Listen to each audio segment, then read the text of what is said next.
Hello YouTube, thanks for tuning in. Deuces Wild here. I've got a little review on this new DX9 that I picked up a few days ago at my local hobby store. It is used, it's a couple years old, very gently used, or very little used if I should say. The previous owner only flew quadcopters on it, and he had it set up with the spring tension on the throttle, which I do not like. I don't want my throttle stick returning back to 50%.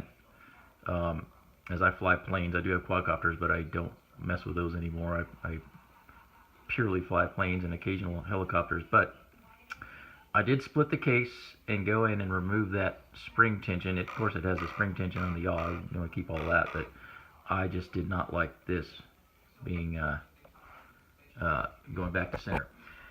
So anyway, I bought this at my local hobby store. Got a good deal on it. I've got it set up the way I want, and I just wanted to share a couple things with anybody out there who is interested in picking up this radio in the future. I also have the DX6, and it has the same guts, 250 model memory, all that cool stuff.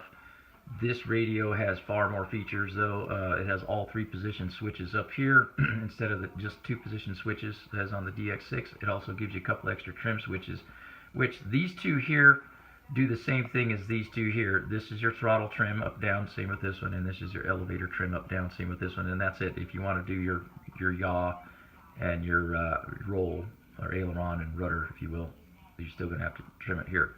No big deal. So some of the positives about this radio, I really don't have any negatives, so everything's positive on this radio because it's awesome. The speaker, way louder. I've got my 6 set at 80% volume, and this one's set at 80% volume, and this is a louder radio. And my 6, if you go to 90 or 100% on the volume, it will kind of sound distorted and scratchy because I think the speaker is just a little crappier. This one's a much nicer speaker, plenty loud at 80% for me. So I'm absolutely digging this radio. Once I remove the spring, once I removed the spring on this, I did have to go back and retension the bar because it was a little too loose, but now it has a little bit of tension on it. It was just flopping down from gravity before, but now it's nice. I love it.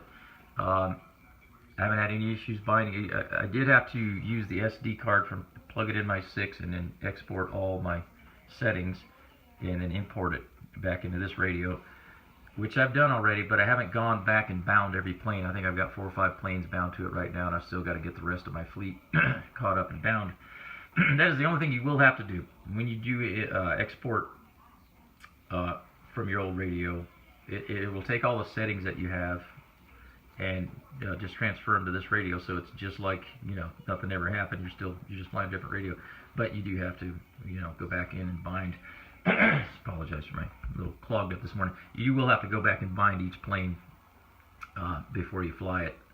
And you also might notice, which I did on a couple, I've done like 4 or 5 planes now, and 2 of them I had to go back and mechanically fine tune ailerons or whatever, just to, you know, half a turn here, half a turn there, because you, after all, you are going from one radio to the other. Even though the settings are all transferred and all that good stuff, and you rebind it, you still need to check all your flight control surfaces and make sure everything's neutral. Your trims are all neutral and everything's, so you won't, you know, you won't have to play around with that while you're flying.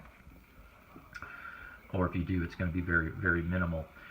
But absolutely loving this radio. I think that anybody who can get their hands on this thing would be doing themselves a huge favor, because as you grow and learn and progress in this awesome hobby,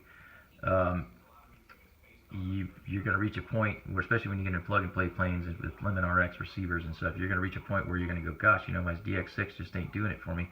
I want to buy 6-channel Warbirds and put my own receivers in, but man, you know, I need a 7-channel radio. Well, you get one of these, you won't have that issue.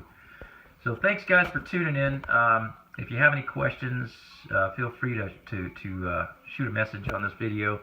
And please hit that like and subscribe button. And yeah, I'll help you out any way I can. Alrighty, guys, have a good one. Deuces Wild, over and out.